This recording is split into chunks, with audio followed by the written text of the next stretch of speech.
ഇന്നത്തെ വീഡിയോയിൽ ഈ കാണുന്ന RC ചേസിൻ്റെ ഫുൾ ഡീറ്റെയിൽസ് ആണ് കാണിക്കുന്നത്. അത് എവിടുന്ന് വാങ്ങി, എത്ര രൂപയാകും, അതുപോലെ തന്നെ ഇലക്ട്രോണിക് കാര്യങ്ങളൊക്കെ ഡീറ്റെയിൽസൊക്കെ കാണിക്കുന്നുണ്ട്. അപ്പം ചെറിയൊരു സൗണ്ട് ഇതിൻ്റെ ചേസിൻ്റെ ഭാഗത്ത് നിന്ന് ഉണ്ടാവും. അപ്പോൾ അത് നമുക്ക് ഓഫ് ചെയ്തിട്ട് ബാക്കി ഡീറ്റെയിൽസ് ഞാൻ പറഞ്ഞുതരാം.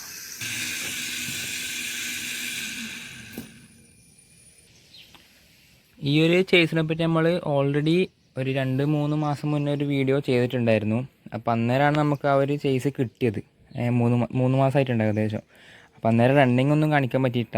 അന്നേരം എനിക്കിതിനെപ്പറ്റി ഒരു ഐഡിയ ഉണ്ടായിട്ടില്ല. ഇലക്ട്രോണിക്സിന് സംബന്ധമായാലും ഒന്നും ഒരു ഐഡിയ ഒന്നും ഇല്ലാണ്ട് ഇട്ടൊരു വീഡിയോ ആണ്. അപ്പോൾ അതുകൊണ്ട് തന്നെ അതിൻ്റെതായ പോരായ്മകൾ അതിനകത്തുണ്ട്.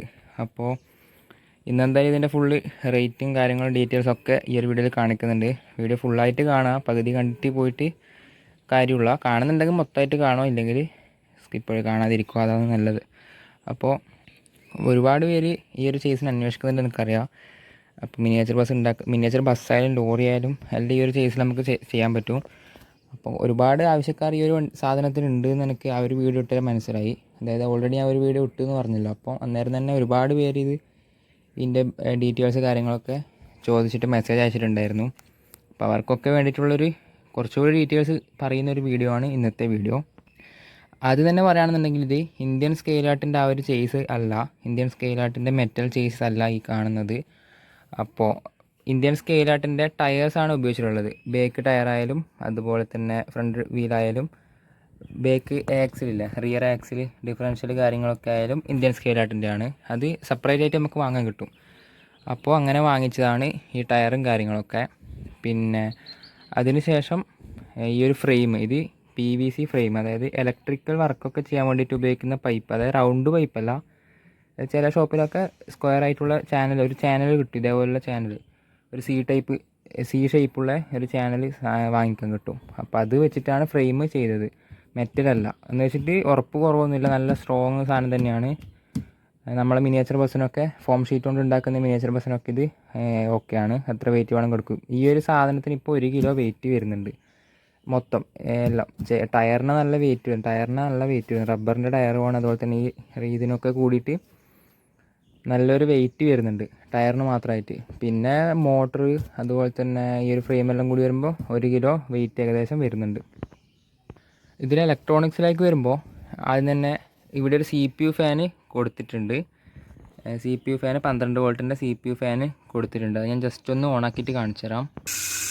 ഇതാണ് CPU ഫാന് വർക്ക് ചെയ്യുന്നുണ്ട്. സംഭവം മൊത്തം ചേസ് മൊത്തം ഓണായിട്ടുണ്ട്. ESC കാര്യങ്ങളൊക്കെ സ്വിച്ച് ഉണ്ട്. ഈ ഒരു CPU ഫാനിന് സ്വിച്ച് നമ്മളിപ്പം കൊടുത്തിട്ടില്ല. ഇത് ബാറ്ററി കണക്ട് ചെയ്താൽ ഓട്ടോമാറ്റിക്കായിട്ട് എപ്പോഴും ഇത് ഓണായിട്ട് കിടക്കും. ESCക്കും റിസീവറിനോ കാര്യങ്ങളൊക്കെ സ്വിച്ച് ഉണ്ട്. ഇത് സ്വിച്ചില്ല, ഓണിലാണ് ഉള്ളത്. അപ്പോൾ ഇതിൻ്റെ ഒച്ചയാണ് നിങ്ങൾ ആദ്യം കേട്ടത് വീഡിയോ തുടങ്ങുമ്പോൾ. അപ്പോൾ ഈ ഒരു സൗണ്ട് വെച്ചിട്ട് നമുക്ക് പറഞ്ഞാൽ ചിലപ്പം ക്ലിയർ ആവില്ല. എന്തായാലും ബാറ്ററി ഡിസ്കണക്ട് ചെയ്യാം. അപ്പോൾ ഈ ഒരു CPU ഫാൻ വെച്ചത് എന്തിനാണെന്ന് വെച്ച് കഴിഞ്ഞാൽ, നമ്മൾ ഇതിൽ ഉപയോഗിച്ചിട്ടുള്ളത് വളരെ ഒരു എൻട്രി ലെവൽ ഹോബി ഗ്രേഡ് വണ്ടിയാണ് ഈ ഒരു സാധനം. അതുകൊണ്ട് തന്നെ ഈ ഒരു ചെറിയ ESC കൊണ്ടാണ് ഇത് പ്രവർത്തിക്കുന്നത്.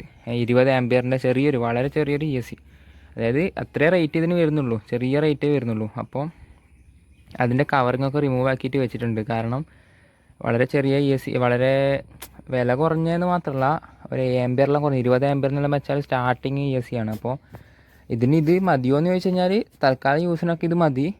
അപ്ഗ്രേഡ് ചെയ്യണമെന്നുണ്ടെങ്കിൽ അപ്ഗ്രേഡ് ചെയ്യാം. ഞാനിപ്പോൾ നിലവിൽ ഇത് തന്നെയാണ് വെച്ചിട്ടുള്ളത്, 20 ആംപിയറിൻ്റെ ESC. ഇതുകൊണ്ട് വലിയ പ്രശ്നമൊന്നുമില്ല. ചെറിയൊരു ഹീറ്റിംഗ് ഇഷ്യൂ വരുന്നുണ്ട്, അതിന് വേണ്ടിയിട്ടാണ് നമ്മൾ CPU ഫാൻ കൊടുത്തിട്ടുള്ളത്. അപ്പോൾ ഇതിൻ്റെ ഉള്ളിൽ വെച്ച് കഴിഞ്ഞാൽ ഇവിടുന്ന് കാറ്റടിക്കുന്നതുകൊണ്ട് നല്ല കൂളായിട്ട് ഇരുന്നോളൂ. അപ്പോൾ ഇത് ജസ്റ്റ് മാസ്കിൻ്റെ ടൈപ്പ് വെച്ചിട്ട് ചെയ്തിട്ടേ ഉള്ളൂ. ഒരു കവറിങ് കൊടുക്കണം ഇവിടെ ESC ഉള്ളിൽ വെച്ചിട്ട്. ESCക്ക് ഒരു കവറിങ് എല്ലാം ഉണ്ട്, അത് റിമൂവ് ചെയ്തിരുന്നു. കാരണം ഹീറ്റിംഗ് ഇഷ്യൂ ഉള്ളതുകൊണ്ട് കാറ്റ് കിട്ടാൻ വേണ്ടിയിട്ട് കവറെല്ലാം റിമൂവ് ആക്കി വെച്ചാൽ. ഇനി ഈ ഒരു മാസ്കിൻ്റെ ടൈപ്പ് മാറ്റിയിട്ട് ഇവിടെ മൊത്തം ഒന്ന് എന്തെങ്കിലും ഒരു പ്ലാസ്റ്റിക് കവർ വെച്ചിട്ട് കവർ ചെയ്യണം, കാറ്റ് ഉള്ളിൽ തന്നെ നിൽക്കാൻ വേണ്ടിയിട്ട്. അപ്പോൾ ESC വെച്ചിട്ട് ഇതിൻ്റെ ഉള്ളിലേക്ക് കയറ്റി വെക്കണം. അപ്പോൾ ഇങ്ങനെയാണ് ഇത്. നിങ്ങൾക്ക് ESC ഞാൻ പറഞ്ഞ പോലെ തന്നെ ഏറ്റവും കുറഞ്ഞ ESC ആണ് ഇപ്പോൾ ഉപയോഗിച്ചിട്ടുള്ളത്. തൽക്കാലം യൂസിനുള്ള അത് മതി. പിന്നെ ബഡ്ജറ്റിൻ്റെ എല്ലാം പ്രശ്നം ഉള്ളതുകൊണ്ടാണ് ഇത് ഉപയോഗിക്കുന്നത്. ഈ ഒരു ESCക്ക് ഏകദേശം 300 ആ റേഞ്ചാന്ന് തോന്നുന്നത്, 300, 400, 500 രൂപയിൽ താഴെ ഈ ഒരു ESCക്ക് വരുന്നത്. പിന്നെ 1000-2000 ESC കിട്ടാനുണ്ട്, നല്ല ആംപിയറൊക്കെ ഉള്ളത്. അത് ഉപയോഗിച്ചാൽ പിന്നെ ഹീറ്റിംഗ് ഇഷ്യൂ ഒന്നും ഉണ്ടാവില്ല, വണ്ടീൻ്റെ പെർഫോമൻസേ മാറും. അപ്പം ബഡ്ജറ്റ് ഇഷ്യൂ ഉള്ളതുകൊണ്ട് ഉള്ളവർക്ക് വേണ്ടിയിട്ട് ഈ ഒരു ESC അടിപൊളിയാണ്. CPU ഫാന് നിർബന്ധമൊന്നുമില്ല, കുറച്ച് ടൈമേ റൺ ചെയ്യിക്കുന്നുണ്ടെങ്കിൽ ESCൻ്റെ ആവശ്യമൊന്നുമില്ല. കുറേ നേരം ഓടിച്ച് കളിക്കുന്നുണ്ടെങ്കിൽ CPU ഫാൻ വെച്ചാൽ അടിപൊളിയായിരിക്കും. കാരണം ഹീറ്റ് ആവില്ല. ചെറിയ 10 മിനിറ്റെല്ലാം ഓടിക്കുമ്പോൾ ഒന്നും അങ്ങനെ ഹീറ്റിംഗ് ആയാലും പ്രശ്നമൊന്നുമില്ല. പിന്നെ വയറിങ്ങിലേക്ക് വരുമ്പോൾ മൊത്തം കുഴഞ്ഞ് മറിഞ്ഞിട്ടാണ് വയറിങ്ങൊക്കെ കിടക്കുന്നത്. കണ്ടാൽ തന്നെ മനസ്സിലാവും. ഫുൾ അലങ്കോലമായിട്ടേ ഉള്ളൂ. ഇതെല്ലാം ഒന്ന് അറേഞ്ച് ചെയ്ത് വെക്കണം. എനിക്ക് ടൈം കിട്ടാത്തതുകൊണ്ടാണ്. പിന്നെ ഇത് വയറെന്ന് വെച്ച് കഴിഞ്ഞാൽ വയറൊക്കെ നല്ല പുതിയ വയർ തന്നെയാണ്. പക്ഷേ നമ്മൾ പെയിൻ്റ് അടിച്ച ടൈം ബ്ലാക്ക് അടിച്ചപ്പോൾ ഫുള്ള് ഒരു പഴയതുപോലെ ആയിപ്പോയതാണ് സംഭവം. ഇത് ഞാൻ ചെയ്ത ചെയ്സല്ല, അത് ഞാൻ പറയാൻ വിട്ടു. ഇത് നമ്മളൊരു ഫ്രണ്ട് ചെയ്ത ചെയ്സാണ്. അത് എനിക്ക് ഞാൻ അവരെ നിന്ന് വാങ്ങിയ ചെയ്സാണ് ഈ ഒരു ചെയ്സ് എന്ന് പറഞ്ഞു കഴിഞ്ഞാൽ. അപ്പം ഈ കാര്യങ്ങളൊക്കെ അവർ ചെയ്തതാണ്. ഞാനായിട്ട് ഇതിലൊന്നും ചെയ്തിട്ടില്ല. ഞാൻ ചെയ്തത് ആകെ ഒരു ബാറ്ററി പാക്ക് BMS ഒക്കെ വെച്ച് ഉണ്ടാക്കി മാത്രമേ ഉള്ളൂ. അപ്പോൾ ഇതൊക്കെ അവരെ കലാവിരുദ്ധമാണ്. അവരൊരു ഐഡിയയിൽ ചെയ്തതാണ് CPU ഫാൻ കാര്യങ്ങളൊക്കെ. അപ്പോൾ അവർ പെയിൻ്റ് അടിച്ചു, ബ്ലാക്ക് പെയിൻറ്റ് വയർ ഈ മൊത്തം. അപ്പോൾ വയറിനെല്ലാം ബ്ലാക്ക് പെയിൻ്റായി. അതിന് ശേഷം വയറിന് പെയിൻ്റ് അടിച്ച് നിങ്ങൾക്ക് അറിയാം, ഒരു പശ പോലെ ഉണ്ടാവും, വയർ ഉണങ്ങൂല. അപ്പോൾ അന്നേരം പൊടിയെല്ലാം പിടിച്ചിട്ട് പൊടിയെല്ലാം ഇങ്ങനെ ഒട്ടിപ്പിടിച്ചിട്ടാണ് വയറൊരു പഴയതുപോലെ തോന്നും. വയറൊക്കെ അടിപൊളി പുതിയ വയർ തന്നെയാണ്. അതുകൊണ്ട് മാറ്റണ്ടെന്നാണ് ഞാൻ വിചാരിക്കുന്നത്. പിന്നെ ഇതാണ് സ്വിച്ച് എന്നെല്ലാം പറഞ്ഞു, ഇതെല്ലാം മാറ്റണം കേട്ടോ. ഇതെല്ലാം തൽക്കാലത്തേക്ക് വെച്ചാൽ ഇതെല്ലാം ഷോർട്ടാവാൻ സാധ്യതയുണ്ട്. ഈ ഒരു വയറെല്ലാം മാറ്റണം. ഇതെല്ലാം ഏകദേശം വളരെ തിക്നെസ് കുറഞ്ഞ വയറാണ്. ഇതെല്ലാം ചേഞ്ച് ആക്കണം. അപ്പോൾ ഇത് ഇവിടുന്ന് ഇളകിയിട്ടുണ്ട്. ഇത് ഇവിടുന്ന് സംഭവം സോൾഡർ വിട്ടുപോയിട്ടുണ്ട്. അപ്പോൾ നമുക്ക് സ്വിച്ച് ഇതെല്ലാം മാറ്റണം. പിന്നെ വയറിംഗ് ഒന്ന് അറേഞ്ച് ചെയ്ത് വെക്കണം. പിന്നെ ഇതാണ് മോട്ടർ വരുന്നത്. മോട്ടറിന് തൽക്കാലം അവിടെ സ്ക്രൂ ചെയ്തിട്ടുണ്ടായിരുന്നത്, അത് ഞാൻ അയച്ചെടുത്ത് ഇപ്പം തൽക്കാലം മാസ്ക് ടൈപ്പ് ചൊട്ടിച്ചിട്ടുണ്ട്. തൽക്കാലം റണ്ണിങ്ങിന് വേണ്ടി മാത്രം. ഇതിന് മോട്ടർ കുറച്ച് ഏകദേശം ഈ ഒരു പൊസിഷനിലേക്ക് മാറ്റണം. ടയർ കുറച്ച് ബേക്കിലേക്കും പോകണം. കാരണം ഇത് അവർ കർണാടക KSRTCക്ക് വേണ്ടി ചെയ്ത ചെയ്സാണ്. അപ്പോൾ അതിന് പൊതുവേ വീൽ ബേസ് എല്ലാം കുറവാണ്. നമുക്ക് BS6 ZS എല്ലാം ചെയ്യുന്ന ടൈം കുറച്ചും കൂടി വീൽ ബേസ് വേണം. അപ്പോൾ ബാക്ക് വീൽ കുറച്ച് ഈ ഒരു പൊസിഷനിലേക്ക് വരണം. അതുപോലെ തന്നെ അന്നേരം ഷാഫ്റ്റ് അത്രയല്ല ലെങ്ത് ഉള്ളൂ. അതുകൊണ്ട് ഈ ഒരു മോട്ടർ കുറച്ച് ഇപ്പുറത്തോട്ട് വരണം. അതുകൊണ്ട് തൽക്കാലം മോട്ടർ ഇപ്പം ഞാൻ അവിടെ ഫിക്സ് ചെയ്ത് ഇത് മൊത്തം എടുത്ത് കുറച്ച് ബാക്കിലേക്ക് വെക്കണം. പിന്നെ വയറിങ്ങളൊന്നും അറേഞ്ച് ചെയ്യാനുണ്ട്. മോട്ടർ ഡ്രില്ലിംഗ് മെഷീൻ്റെ മോട്ടറാണ് ഉപയോഗിച്ചിട്ടുള്ളത്. മിനി ഹാൻഡ് ഡ്രില്ലേ, മറ്റേ വലിയ ഡ്രില്ലിംഗ് മെഷീനല്ല, ചെറിയ ഹാൻഡ് ഡ്രിൽ ഉണ്ടാവില്ലേ, ചെറിയ ആർട്ട് വർക്കിനൊക്കെ ഹോൾ ഇടാൻ പറ്റി, ഇങ്ങനത്തെ സാധനത്തൊക്കെ ഹോൾ ഇടുന്നത്, അതിൻ്റെ മോട്ടറാണ് ഉപയോഗിച്ചിട്ടുള്ളത്. അപ്പോൾ മോട്ടർ അതിൻ്റെയാണ്. പിന്നെ വീലും കാര്യങ്ങളൊക്കെ ഇന്ത്യൻ സ്കെയിലാട്ടിൻ്റെ. സസ്പെൻഷനൊന്നും വർക്കിംഗ് ഒന്നുമല്ല, അതെല്ലാം ഒന്ന് സെറ്റ് ചെയ്യാനുണ്ട്. ഇപ്പം വെറുതെ ഡമ്മി ആയിട്ട് അവിടെ വെച്ചാണ്. സാധനമുണ്ട്, പക്ഷേ അത് വർക്കിംഗ് ഒന്നുമല്ല, എന്താണെന്നറിയില്ല. അതിന് സ്പ്രിങ് വെച്ചിട്ട് പുതിയ സസ്പെൻഷൻ നമുക്ക് ചെയ്തെടുക്കണം. വീൽ എന്തായാലും ഇപ്പുറത്തോട്ട് മാറ്റണം എന്ന് ഞാൻ പറഞ്ഞല്ലോ. അപ്പോൾ ആ ഒരു ടൈം സസ്പെൻഷനും ചേഞ്ച് ചെയ്യണം. ഇതിപ്പോൾ സസ്പെൻഷനൊന്നും ഇല്ല, വണ്ടിക്ക് സസ്പെൻഷൻ ഇല്ല. ഈ സ്പ്രിങ് ഒന്നും വർക്കിംഗ് ഒന്നുമല്ല, ഹൈ ലീഫ് വർക്കിംഗ് ഒന്നുമല്ല. സ്പ്രിങ് വെച്ചിട്ട് കുറച്ച് ഇങ്ങോട്ട് മാറ്റുന്ന ടൈം സ്പ്രിങ് വെച്ചിട്ടൊരു സസ്പെൻഷൻ കൂടി ചെയ്യണം. പിന്നെ ഈ ഭാഗത്തെ ടയർ ഏകദേശം തയ്യാനായും തോന്നുന്നു. ഈ ഭാഗത്ത് കുറച്ചും കൂടി ഗ്രിപ്പ് കാണുന്നുണ്ട്. അതൊന്നും കുഴപ്പമില്ല, ഗ്രിപ്പൊന്നും ഇല്ലെങ്കിൽ പ്രശ്നമൊന്നുമില്ല. നമ്മൾ വീട്ടിൻ്റെ ഉള്ളിലെല്ലാം അങ്ങനെ ഓടിക്കും. പുറത്തുനിന്ന് ഓടിക്കുന്നുണ്ടെങ്കിൽ തന്നെ ഗ്രിപ്പ് അത്ര വലിയ ഇങ്ങനെയൊന്നും ഓടിക്കില്ല. അതുകൊണ്ട് ഗ്രിപ്പൊന്നും പ്രശ്നമൊന്നുമില്ല. പിന്നെ വരുന്നത് ഇപ്പോൾ പറയാൻ മാത്രം റിസീവർ ഫ്ലൈ സ്കൈൻ്റെ സാധനമാണിത്. FSGR3 എന്നാണ് ഇതിൽ കാണുന്നത്. പക്ഷേങ്കിൽ നമ്മളെ റിമോട്ടിൽ ട്രാൻസ്മിറ്ററിൽ കാണുന്ന FSGT2 എന്നാണ്. ഇത് ചിലപ്പോൾ ഒരേ മോഡൽ തന്നെയാണല്ലേ, വേറെ മോഡൽ, അങ്ങനെ അതിനെപ്പറ്റി എനിക്ക് കൂടുതൽ അറിയില്ല. റിസീവറിൽ ഈ ഒരു മോഡൽ നെയിമാണ് കാണിക്കുന്നത്. 3 ചാനൽ എന്നൊക്കെ കാണിക്കുന്നുണ്ട്. ഇത് FSGT2 എന്നാണ് ഇതിൽ റിമോട്ടിൽ കാണിക്കുന്നത്. അപ്പോൾ അത്രയാണ്. പിന്നെ സെർവോ മോട്ടർ ഇവിടെ ഉണ്ട്. ഇവിടെ സർക്കാർ ഞാൻ ഒട്ടിച്ച് വെച്ചാൽ ഇതെല്ലാം ഒന്ന് ചേഞ്ച് ചെയ്യണം കേട്ടോ. ഞാൻ മൊത്തത്തിലൊന്ന് ചേഞ്ച് ചെയ്താലോ എന്നുള്ള പ്ലാനിലുള്ളത്. അതായത് അങ്ങനെയാണെന്ന് ഞാൻ ഒരു വീഡിയോ തന്നെ ചെയ്യാം. ഇത് മൊത്തം പാർട്സ് ആക്കിയിട്ട് ഈ ഒരു ഫ്രെയിം ഫുള്ള് റീവർക്ക് ചെയ്യാൻ വേണ്ടിയിട്ട്. ഇത് ഫ്രെയിം പഴയതായതുകൊണ്ട് പ്രശ്നം, ഇവിടെയെല്ലാം ഏകദേശം ഫ്രെയിം പൊട്ടി തുടങ്ങിയിട്ടുണ്ട്. അപ്പോൾ PVC ചാനൽ വാങ്ങിയിട്ട് ഫുള്ള് ഫ്രെയിം പുതിയതായിട്ട് ഉണ്ടാക്കി ടയറും കാര്യങ്ങളൊക്കെ അയച്ചെടുത്ത് പാർട്സ് എല്ലാം അയച്ചെടുത്ത് അങ്ങനെയാണെന്നുണ്ടെങ്കിൽ ഞാൻ ഒരു ചെയ്സ് ഉണ്ടാക്കുന്ന വീഡിയോ തന്നെ ചെയ്യാം. അപ്പോൾ ആ ഒരു വീഡിയോ ഉണ്ടെങ്കിൽ എനിക്ക് ചെയ്സ് ഉണ്ടാക്കാൻ മനസ്സിലാവും. അങ്ങനെ ചെയ്യാൻ പ്ലാനുണ്ട്. ഏകദേശം നോക്കട്ടെ, സമയം കിട്ടുകയാണെന്നുണ്ടെങ്കിൽ ചെയ്യാം കേട്ടോ. ഇത് മൊത്തം ചാനൽ ഈ ഒരു സാധനം മൊത്തം പുതുതായിട്ട് ചെയ്ത് മൊത്തം അയച്ച് അതിൽ ഫിക്സ് ചെയ്യണം ഏകദേശം. അതുകൊണ്ട് വീഡിയോയിൽ ഏകദേശം പോയിട്ടേ ഉള്ളൂ. ഇതാണ് സെർവോ മോട്ടർ. ഇതിൻ്റെ മോഡൽ നെയിമൊന്നും അറിയില്ല. ബ്ലാക്ക് പെയിൻറ്റ് അടിച്ച ടൈം മോഡൽ നെയിമെല്ലാം അങ്ങ് കവറായി പോയിന്. അവരടിച്ച ടൈം, ഞാൻ പെയിൻറ്റ് അടിച്ചിട്ടില്ല, അവർ വാങ്ങിയവർ അടിച്ച അതന്നെ. പിന്നെ ഫ്രണ്ട് വ്യൂ റൊട്ടേഷൻ ഇന്ത്യൻ സ്കെയിലാട്ടിൻ്റെ ചെറിയ ചെറിയ പാർട്സ് മാത്രമേ എടുത്തിട്ടുള്ളൂ. ഫുള്ളായിട്ട് ഇന്ത്യൻ സ്കെയിലാട്ടിൻ്റെ അല്ല, വുഡ് വെച്ചിട്ട് ചെയ്ത മരത്തിൻ്റെ പീസെല്ലാം വെച്ചിട്ട് ചെയ്തതാണ്. സംഭവം അടിപൊളിയാണ്, പ്രശ്നമൊന്നുമില്ല. ഇന്ത്യൻ സ്കെയിലാട്ടിൻ്റെ പാർട്സ് ഇതാ ഇവിടെയുള്ള പാർട്സും അതുപോലെ തന്നെ ജോയിൻറ്റിങ് പാർട്സൊക്കെ ഇന്ത്യൻ സ്കെയിലാട്ടിൻ്റെ വീൽ റൊട്ടേഷൻ്റെ സിസ്റ്റത്തിൽ നിന്ന് അയച്ചെടുത്തതാണ്. അപ്പോൾ ആ ഒരു വീൽ റൊട്ടേഷൻ സിസ്റ്റത്തിൻ്റെ സൈസ് എന്തോ ഇവർക്ക് റെഡി ആവാത്തതുകൊണ്ട് സ്വന്തമായിട്ട് ചെയ്തെടുത്തതെന്നാണ് പറഞ്ഞത്. അപ്പോൾ ഇത്രയാണ് ചേസിൻ്റെ ഡീറ്റെയിൽസ് വരുന്നത്. പിന്നെ ബാറ്ററിയിലേക്ക് വരുമ്പോൾ ഇത് 11.1 വോൾട്ട് ബാറ്ററി, അതായത് മിനിമം ചാർജ് 11.1, ഫുൾ ചാർജ് 12.6. അത് നമ്മൾ തന്നെ ചെയ്തെടുത്തതാണ്. ഇത് ഓരോ സെല്ലായിട്ട് വാങ്ങുക. ഒരു സെല്ലിന് ഞാൻ 120 റുപ്യേൻ്റെ കൊടുത്തിട്ടാണ് വാങ്ങിയത്. അത് ഓരോ റേറ്റിനുണ്ട്. 240 വരെ ഉണ്ട്, 80 രൂപക്ക് ഉണ്ട്, 80 രൂപ 60 രൂപക്കുള്ള സ്റ്റാർട്ടിങ് ഉണ്ട്, പിന്നെ 240 300 റേഞ്ചെല്ലാം ഉണ്ട് ഒറ്റ സെല്ലിന്. അപ്പോൾ ഞാൻ 120 മേടിച്ചൊരു അത്യാവശ്യം ക്വാളിറ്റി ഉണ്ടെന്ന് വിചാരിച്ചിട്ട് അങ്ങനെ മേടിച്ചാൽ 1 2 3 മേടിച്ച് 360 രൂപയായിരുന്നു. പിന്നെ 2000 mAh ആണ് ആ ഒരു ഷോപ്പിൽ അതേ ഉണ്ടായിട്ടുള്ളൂ. 2000 mAh കുഴപ്പമൊന്നുമില്ല. ഒരു ഞാനിപ്പം അരമണിക്കൂറായിട്ട് ഓടിച്ചിട്ട് ചാർജ് തീർന്നിട്ടൊന്നുമില്ല. തീർന്നതിനിടയ്ക്ക് ഞാൻ ചാർജ് ചെയ്തിട്ടുണ്ടായിരുന്നു ഒരു തവണ ബാറ്ററി ചെയ്തപാട് കുറച്ച് സമയം ഓടിച്ചു, ഒരു 10-15 മിനിറ്റ് ഓടിച്ചു. ചാർജ് തീർന്നതിനൊന്നും നോക്കിയിട്ടില്ല. പിന്നെ ഞാൻ ചാർജിന് ഇട്ടു. ഫസ്റ്റായിട്ട് ഉണ്ടാക്കിയതല്ല, എന്തായാലും ചാർജ് ചെയ്യാമെന്ന് വിചാരിച്ചിട്ട് ചാർജിന് ചെയ്തിട്ടു. ഇപ്പം കുറച്ച് സമയമായി ഓടിക്കുന്നത്, പ്രശ്നമൊന്നുമില്ല. അല്ല, തീർന്നിട്ടൊന്നുമില്ല. അത്യാവശ്യം ഇത് കിട്ടുന്നുണ്ട് 2000 mAh ആയാലും. പിന്നെ ഇത് കേസിന് ഒരു 45 രൂപ ഉണ്ടാവും. പിന്നെ BMS ബോർഡ് 20 ആംപിയറിൻ്റെയാണ് വെച്ചിട്ടുള്ളത്. ബാറ്ററി മാനേജ്മെൻറ്റ് സിസ്റ്റം ഇതെന്തായാലും വേണം, ഇല്ലെങ്കിൽ ഓവർ ചാർജ് ഓവർ ഡിസ്ചാർജ് എല്ലാം ആകുമ്പം സംഭവം മൊത്തം അടിച്ചു പോകും, ബാറ്ററി എല്ലാം ഡാമേജ് ആവും. സെല്ല് ഡാമേജ് ആകുന്നതിന് ഇതായിട്ടാണ് ഈ ഒരു ബാറ്ററി നമ്മൾ സെറ്റ് ചെയ്തിട്ടുള്ളത്. ഇത് സ്വന്തമായിട്ട് തന്നെ ഉണ്ടാക്കിയതാണ്. ഞാൻ ബാറ്ററി ഇല്ലാത്തതുകൊണ്ടാണ് ഈ 3 മാസം ലാഗായത്. ഈ ഒരു 3 മാസത്തിൻ്റെ ഇടയ്ക്ക് ഞാൻ ഒരാൾക്ക് വളരെ പ്രമുഖനായ ഒരാളെ യൂട്യൂബെല്ലാം റിമോട്ട് കൺട്രോൾ ലോറിയും ബസ്സൊക്കെ ഉണ്ടാക്കി കേരളത്തിൽ തന്നെയുള്ള ഒരാളാണ്.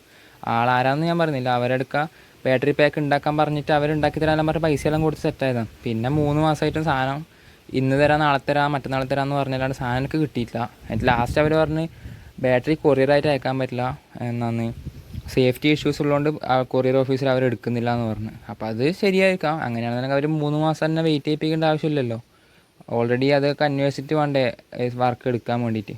3 മാസം അങ്ങനെ വെറുതെ പോയി. അവരെൻ്റെ പൈസ തിരിച്ചു തന്നു. ഞാൻ എനിക്ക് സ്വന്തമായിട്ട് ഉണ്ടാക്കാമെന്ന് വിചാരിച്ചിട്ട് സ്വന്തമായിട്ട് ഉണ്ടാക്കി. BMS ബോർഡിന് ഒരു 70 രൂപയേ ഉള്ളൂ. ഇതിന് 45 രൂപയുണ്ടോ ഈ കേസിന്. ബാറ്ററിക്ക് ഒരെണ്ണത്തിന് 100 രൂപ. പിന്നെ ഈ ഒരു പിന്നിന് 20 രൂപ. ഇത് DC ഫീമെയിൽ പിന്നാണ്, പിന്നല്ല ഫീമെയിൽ ജാക്ക്.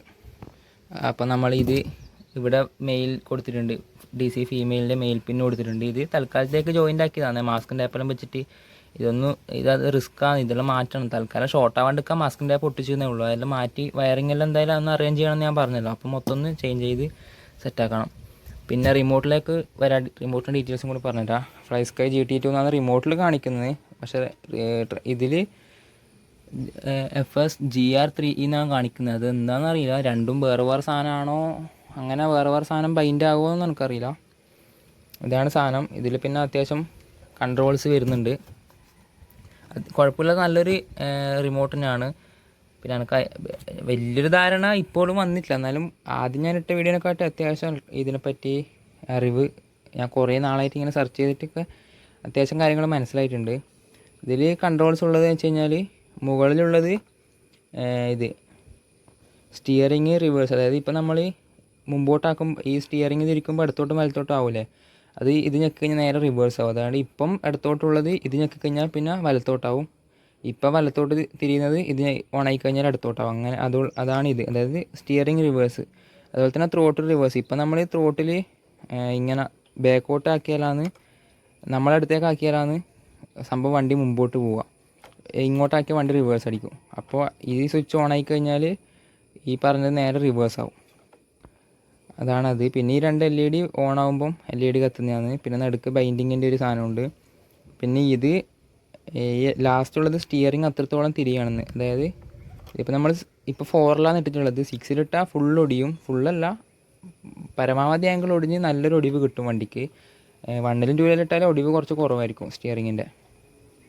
അതുപോലെ തന്നെ ഈ ഫസ്റ്റത്തേത് സ്റ്റിയറിങ്ങിൻ്റെ സെൻറ്റർ ഇതാക്കുന്നതാണെന്ന് തോന്നുന്നത്, അതേം തോന്നുന്നു.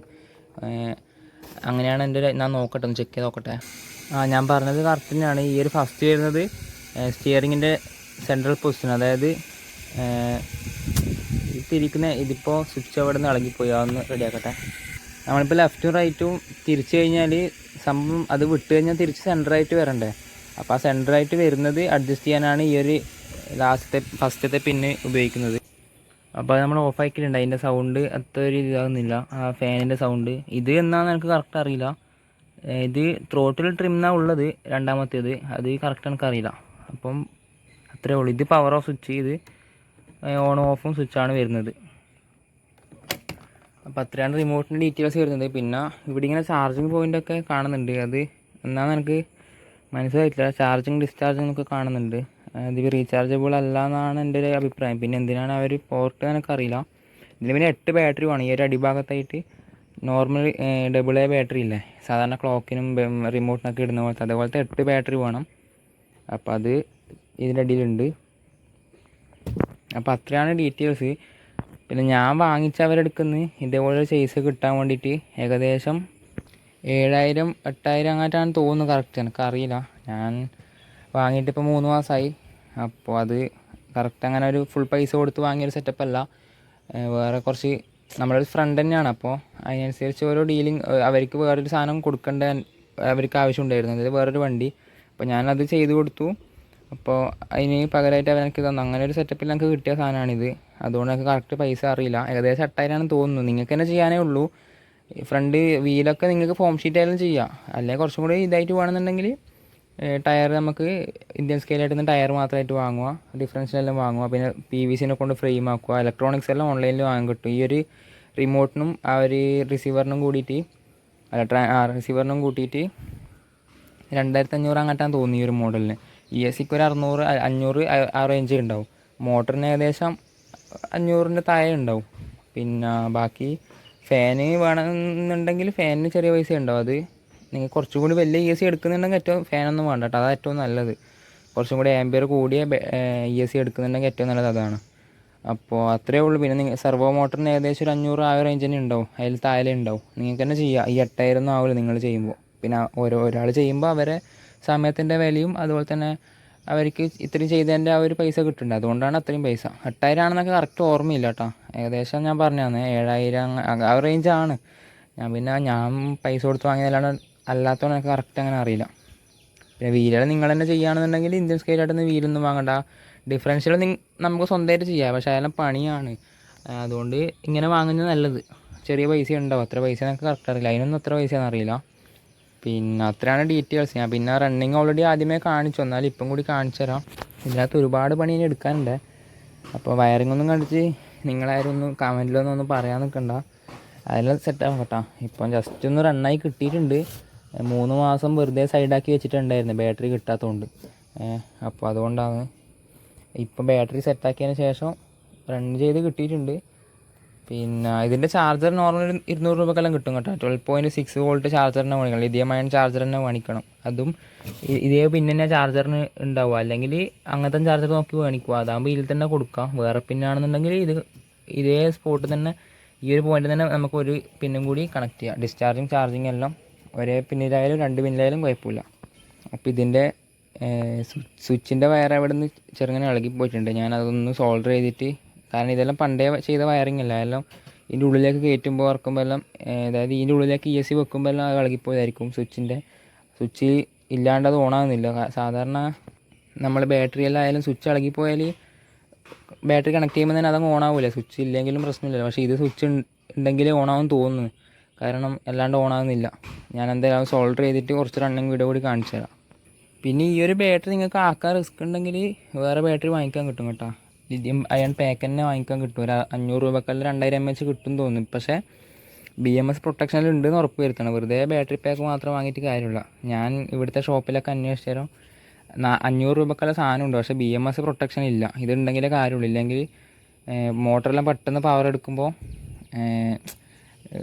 കൂടുതൽ ആംബിയറും വോൾട്ടേജെല്ലാം വലിക്കുമ്പോൾ ഇതിന് ഈ നമ്മളെ ബാറ്ററിക്ക് ഡാമേജ് ആയിരിക്കും. അതുപോലെ തന്നെ ചാർജ് ചെയ്യുമ്പോൾ ഇതിൽ കൂടുതൽ ചാർജ് ആയിക്കഴിഞ്ഞാൽ ഈ സംഭവം ബാറ്ററിക്ക് ഡാമേജ് അല്ല. അതുകൊണ്ട് അതെല്ലാം കറക്റ്റ്. ഇത് 12.6 വോൾട്ടിൻ്റെ BMS തന്നെയാണ്. അപ്പോൾ അത്ര വോൾട്ട് ആയിക്കഴിഞ്ഞാൽ നിന്നോളും. പിന്നെ ചാർജ് കയറില്ല. കയറിയാലും കുറേ ടൈം ചാർജ് കുത്തിയിട്ടാലും, കുറേ ടൈമല്ല, കുറച്ചെല്ലാം മറന്നുപോയി കുറച്ച് ടൈം അധികമായാലും വലിയ സീൻ ഉണ്ടാവില്ല. അപ്പോൾ അതുകൊണ്ടാണ് BMS പ്രൊട്ടക്ഷൻ വെക്കുന്നത്. അതില്ലെങ്കിൽ വാങ്ങിയിട്ട് കാര്യമില്ല, ഇങ്ങനെ ചെയ്യുന്നതായിരിക്കും സുഖം. ചെയ്യാൻ വേറെ പണിയൊന്നുമില്ല. ഞാൻ നേരത്തെ പറഞ്ഞ സാധനങ്ങൾ ഇതെല്ലാം വാങ്ങിയിട്ട് സ്വന്തമായിട്ട് ചെയ്യാവുന്നേ ഉള്ളൂ. 5 മിനിറ്റ് കൊണ്ട് സാധനം റെഡിയാവും. സോൾഡറിങ് ആണെങ്കിൽ ചൂടാകാൻ വെച്ചിട്ടുണ്ട്. അപ്പോൾ ആ ചൂടാകേണ്ട സമയം കൊണ്ട് ഇതും കൂടി പറയാമെന്ന് വെച്ചിട്ടാണ്. ആ സമയം വേസ്റ്റ് ആക്കണ്ടല്ലോ വെറുതെ. ലിഥിയം പോളിമറിലുണ്ടെങ്കിൽ കുറച്ചും കൂടി പവർ കിട്ടും കേട്ടോ വണ്ടിക്ക്. ഇപ്പോൾ പൈസ അതിന് നല്ല പൈസ ഉണ്ട്. 1000 മേലെ ഉണ്ട്. 2200 mAh ലിഥിയം പോളിമർ നല്ലൊരു ബാറ്ററിക്ക്. 1000 മേലെ ബാറ്ററിക്ക് മാത്രം ഉണ്ടാവും. ചാർജറിനും അതിനനുസരിച്ച് 300-400 ചാർജറിന് എക്സ്ട്രാ ഉണ്ടാവും. എല്ലാം കൂടി 1500 മേലെ ആവും. ഇതിപ്പോൾ എല്ലാം കൂടി 800 ആ റേഞ്ചിൽ നിൽക്കും. ചാർജർ അടക്കം 800 ആ റേഞ്ചിൽ ചാർജർ അടക്കം നിൽക്കും. അപ്പോൾ അതുകൊണ്ടാണ് ഞാൻ തൽക്കാലത്തേക്ക് ഇത് വാങ്ങിച്ചത്. പൈസ സെറ്റാകുമ്പോൾ നമുക്ക് ലിഥിയം പോളിമറിൽ വാങ്ങാം. അതുപോലെ തന്നെ ESC എല്ലാം ഒന്ന് അപ്ഗ്രേഡ് ചെയ്യണം, മൊത്തം സെറ്റാക്കി എടുക്കണം. അപ്പോൾ തൽക്കാലം പൈസയെല്ലാം സെറ്റാകുന്ന സമയം നോക്കി നമുക്ക് ഓരോ കാര്യങ്ങൾ ചെയ്ത് വരാം. അതുപോലെ തന്നെ ഇനി ബസ് ചെയ്യുമ്പോൾ എല്ലാം എന്തായാലും നല്ല പൈസ വേണ്ടേ. ഇത് എനിക്ക് സ്വന്തമായിട്ട് ചെയ്യുന്നതാണ്. അപ്പം ഓർഡർ വർക്കൊന്നുമല്ല, സ്വന്തമായിട്ടൊരു വണ്ടി ചെയ്യാമെന്നിരിക്കുന്നത്. അപ്പം മൊത്തം ചിലവ് എൻ്റെ കൈയിൽ നിന്ന് തന്നെ ഇടണ്ടേ. അത്യാവശ്യം വലിയ വണ്ടിയാണിത്. ലെങ്ത്തും കാര്യങ്ങളൊന്നും ഞാൻ അങ്ങനെ പറയുന്നില്ല. ഏകദേശം എന്തായാലും 16 സെൻറ്റിമീറ്റർ വീടത്തിൽ ചെയ്യേണ്ടി വരും വണ്ടി ചെയ്യണമെങ്കിൽ. 16 സെൻറ്റിമീറ്റർ വീതിക്ക് ഒരു വണ്ടി ചെയ്താലേ ഇതിന് കറക്റ്റ് സ്യൂട്ടാവും. അതുപോലെ തന്നെ വീൽ ബേസെല്ലാം മാറ്റണം, കുറച്ചും കൂടി ബാക്കിലേക്ക് വീല് കൊണ്ടുപോകണം. അതെല്ലാം ചേഞ്ച് വരുത്താനുണ്ട്. അതിൻ്റെ വീട്ടിൽ ഞാൻ പിന്നെ വഴിയേ ചെയ്യാം കേട്ടോ. അപ്പോൾ നമ്മൾ ആ സോൾഡറെല്ലാം ചെയ്ത് സെറ്റാക്കിയിട്ടുണ്ട്. അപ്പോൾ തൽക്കാലം വയറിങ്ങൾ ഇങ്ങനെ അലങ്കുലമായിട്ടുള്ളത് എല്ലാം റെഡിയാക്കണം. ബാറ്ററിയെല്ലാം തൽക്കാലം ഇതിൻ്റെ മേലെ വെച്ചിട്ടുണ്ട്. ഇപ്പോൾ സംഭവം അത് ഓണാക്കുമ്പോൾ തന്നെ ഫാനങ്ങ് കറങ്ങാൻ തുടങ്ങും. അതിന് സ്വിച്ചൊന്നും ബാധകമൊന്നും എല്ലാം തോന്നുന്നു. അതെല്ലാം സെറ്റാക്കി എടുക്കണം. പിന്നെ ഇത് നമ്മൾ ഓണാക്കുമ്പോൾ തന്നെ സംഭവം റെഡിയാവും, വർക്കിംഗ് ആവും. കണ്ടോ, ഇത് പ്രപ്പോർഷണൽ സ്റ്റിയറിങ് കാര്യങ്ങളൊക്കെ ഉണ്ട് കേട്ടോ. അത് സ്റ്റിയറിങ്ങിൻ്റെ റേഷ്യോ ഞാൻ ഇപ്പം കാണിച്ചു തരാം. ഇത് കണ്ടോ, ഇപ്പം നമ്മൾ വിട്ട് കഴിഞ്ഞാൽ ഇത്ര ചെരിഞ്ഞിട്ടാണ് നിൽക്കുന്നത്. കുറച്ച് ചെരിവ് കാണുന്നില്ലേ. ഇത് അഡ്ജസ്റ്റ് ആക്കുന്നതിനനുസരിച്ച് അത് ലെവലാവും. ഇപ്പം ഏകദേശം ന്യൂട്രലായി തോന്നുന്നു. ഇപ്പം ഏകദേശം നേരെ തന്നെ വന്ന് നിൽക്കുന്നുണ്ട്. അതിനാണ് ആ ഫസ്റ്റ് നോബ് ഉള്ളത്. അപ്പോൾ നമുക്ക് നല്ല റൺ ചെയ്ത് നോക്കാം. നമ്മൾ ത്രോട്ടിൽ കൊടുക്കുന്നതനുസരിച്ചിട്ട് സാധനം നീങ്ങും. നല്ലോണം കൊടുത്താൽ നല്ലോണം നീങ്ങും, സ്പീഡ് കൊടുത്താൽ സ്പീഡിൽ നീങ്ങും. അത് എനിക്ക് ഏലായി വരുന്നേ ഉള്ളൂ. ഞാൻ ഇപ്പം ഒരു ദിവസം ആയില്ല ഇത് ഓടിക്കാൻ തുടങ്ങിയിട്ട്. അതുകൊണ്ട് ചിലപ്പം പെട്ടെന്ന് അങ്ങ് സ്റ്റാർട്ടായി പോവും. നല്ലോണം കൊടുത്തു കഴിഞ്ഞാൽ അത് കണക്ടർ ലെവലാവാത്തതുകൊണ്ട് പെട്ടെന്ന് ഓഫായി പോയതാണ് ത്രോട്ടിൽ കൊടുക്കുമ്പോൾ. അപ്പോൾ അത് കണക്ടർ റെഡിയാക്കിയിട്ടുണ്ട്. നല്ലോണം കൊടുക്കുമ്പോൾ നല്ലോണം പോവും. സ്പീഡ് കൊടുത്താൽ ഫുള്ള് ഡാമേജ് ആകും. കാരണം ഇത് നിരപ്പായൊരു സ്ഥലമല്ല, ടെറസിൻ്റെ മേലല്ല. അപ്പം കുറച്ച് കുണ്ടും കുഴി പോലെല്ലാം ഉണ്ട്. അപ്പോൾ അതുകൊണ്ട് സ്പീഡ് കൊടുത്തു കഴിഞ്ഞാൽ വണ്ടി ഡാമേജ് ആകും. ചിലപ്പോൾ റിസ്ക് എടുക്കുന്നില്ല. ചിലപ്പോൾ ബാറ്ററിയിലും തിരിച്ച് താഴെല്ലാം പോകും. അതുകൊണ്ട് നമുക്ക് നല്ലോണം റൺ ചെയ്യാം. നല്ലോണം റൺ ചെയ്താൽ ഇതിനെക്കാട്ടിയും നല്ലോണം പോവും. പിന്നെ ഇത് കുറച്ച് റഫ് ഏരിയ ആയതുകൊണ്ടാണ് അധികം നല്ലോണം കൊടുത്താൽ വണ്ടി നീങ്ങുന്നില്ല. ഞാൻ പറയാം, ടെറസിൻ്റെ മേലെ ആയതുകൊണ്ട് കുറച്ചധികം സ്പീഡ് കൊടുക്കുമ്പോഴേ വണ്ടി നീങ്ങുന്നുള്ളൂ. പിന്നെ ബാറ്ററീൻ്റെ വോൾട്ടേജ് ഏകദേശം കഴിയാനായിട്ടുണ്ട്. ഞാൻ നേരത്തെ പറഞ്ഞ പോലെ ചാർജ് ചെയ്തിട്ട് ഇപ്പം കുറച്ച് റൺ ചെയ്തു. ബാറ്ററി അത്രയല്ലേ ഉള്ളൂ, 2000 mAh ഉള്ളൂ. അപ്പോൾ ഇത് ഒറ്റ കൈ കൊണ്ട് ബാലൻസ് ചെയ്യാനൊന്നും ഞാൻ പഠിച്ചിട്ടില്ല, പഠിച്ചു വരുന്നേ ഉള്ളൂ. ബാറ്ററിൻ്റെ വോൾട്ടേജ് ഏകദേശം തീരാനായിട്ടുണ്ട് കേട്ടോ. തീർന്നു തോന്നുന്നു സംഭവം. വോൾട്ടേജ് അല്ല, ചാർജ് തീർന്നിട്ടുണ്ട് ബാറ്ററീൻ്റെ. ബാറ്ററി ചാർജ് ചെയ്തിട്ട് കുറേ സമയമായി. അപ്പോൾ നമുക്ക് ചാർജ് ചെയ്യണം, സെറ്റാക്കണം. അപ്പോൾ ബാറ്ററി എന്തായാലും ചാർജ് ചെയ്തിട്ട് നമുക്ക് പിന്നെ ഉപയോഗിക്കാം. അപ്പോൾ ബാറ്ററിയെല്ലാം വാങ്ങുമ്പം സെറ്റ് ചെയ്യുമ്പോഴെല്ലാം കുറച്ച് mAh കൂടിയത് തന്നെ വാങ്ങും. കാരണം മോട്ടറിൽ നല്ല പവർ എടുക്കുന്നത്, പെട്ടെന്ന് ചാർജ് കഴിഞ്ഞു പോകും. ഞാൻ പിന്നെ തൽക്കാലത്തേക്ക് ഇത് വാങ്ങിയതേ ഉള്ളൂ. ഇതിപ്പം കുറേ ടൈമായി. ഞാൻ ഇന്നലെ രാത്രി മുതലേ റൺ ചെയ്യുന്ന സാധനം തന്നെയാണ്. ചാർജ് ഇന്നലെ രാവിലെ അങ്ങനത്തെ ചാർജ് ചെയ്തത്. അതിനുശേഷം കുറേ തവണ വണ്ടി ഓടിച്ചു. അതുകൊണ്ടാണ് ചാർജ് വീഡിയോ എടുത്തുകൊണ്ട് പോകാൻ കഴിഞ്ഞത്. സാധാരണ അങ്ങനെ മൊത്തം കഴിയാൻ നിൽക്കരുത്, അതിൻ്റെ ഇടയ്ക്ക് തന്നെ ചാർജ് ചെയ്യുന്നതാണ് നല്ലതെന്നാണ് പറയുന്നത് കേട്ടത്. ChatGPT-യോടും ചോദിച്ചാൽ അങ്ങനെയാണ് പറഞ്ഞത്. അപ്പോൾ ബാറ്ററി കുറച്ച് mAh കൂടുതൽ എടുക്കും. ഇത് 2000 ആണ്. ഒരു 3600 3000 ഉണ്ടെങ്കിൽ അടിപൊളിയായിട്ട് റൺ ചെയ്യും. പിന്നെ ഇതിൻ്റെ ഡീറ്റെയിൽസ് എല്ലാം ഞാൻ പറഞ്ഞതായിരിക്കുന്നു. ഇതിന് ബസ് ഒരു ബോഡി കെട്ടണം, ZS-ൻ്റെ ബോഡി കെട്ടണം, BS6 ഫുള്ള് അതിൻ്റെ പ്രോസസ്സെല്ലാം ഫുള്ള് മേക്കിംഗ് വീഡിയോ പാർട്ടായിട്ട് നമ്മുടെ ചാനലിലിടും. ഒരു ഒറിജിനൽ ബസ് എങ്ങനെയാണോ ഫുള്ള് പണി കഴിയുന്നത് അതുപോലെ തന്നെ സെറ്റ് ചെയ്തിട്ട് നമുക്ക് അടിപൊളി ഒരു റിമോട്ട് കൺട്രോൾ ബസ് ചെയ്തെടുക്കാം. അപ്പോൾ ഇന്നത്തെ വീഡിയോയിൽ ഇവിടെ നിർത്തുകയാണ്. എന്തെങ്കിലും സംശയം ഉണ്ടെങ്കിൽ കമൻറ്റ് ഇട്ടാൽ മതി, ഞാൻ റിപ്ലൈ തരും. ഇല്ലെങ്കിൽ കുറച്ചും കൂടി എന്തെങ്കിലും ഡീറ്റെയിൽ ആയിട്ട് ചോദിക്കണമെന്നുണ്ടെങ്കിൽ ഇൻസ്റ്റാഗ്രാമിൽ ZB ഓട്ടോക്രാഫ്റ്റ് അക്കൗണ്ടിലേക്ക് മെസ്സേജ് അയച്ചാൽ ഞാൻ ഡീറ്റെയിൽ ആയിട്ട് പറഞ്ഞുതരാം. ഇൻസ്റ്റാഗ്രാമിൽ മെസ്സേജ് അയക്കാൻ എന്തെങ്കിലും പ്രശ്നം കാണുന്നുണ്ടെങ്കിൽ, അതായത് അവർ പറയുന്നുണ്ടായിരുന്നു മെസ്സേജ് അയക്കാൻ പറ്റുന്നില്ല, അങ്ങനെ എന്തെങ്കിലും ഉണ്ടെങ്കിൽ നിങ്ങൾ എൻ്റെ ഏതെങ്കിലും ഒരു ലേറ്റസ്റ്റ് ഇട്ട് ഏതെങ്കിലും വീഡിയോക്കോ ഫോട്ടോക്കോ കമൻറ്റ് ഇട്ടാൽ മതി, ഞാൻ നിങ്ങൾക്ക് അങ്ങോട്ടൊരു ഹായ് ഇടാം. അപ്പോൾ അത്രയേ ഉള്ളൂ കാര്യങ്ങൾ. വീഡിയോ ഇഷ്ടപ്പെട്ടെങ്കിൽ സബ്സ്ക്രൈബ് ചെയ്യുക. ഏകദേശം സംശയങ്ങളെല്ലാം മാറി വിചാരിക്കുന്നു. അപ്പോൾ അടുത്ത നല്ലൊരു വീഡിയോ ആയിട്ട് വീണ്ടും കാണാം.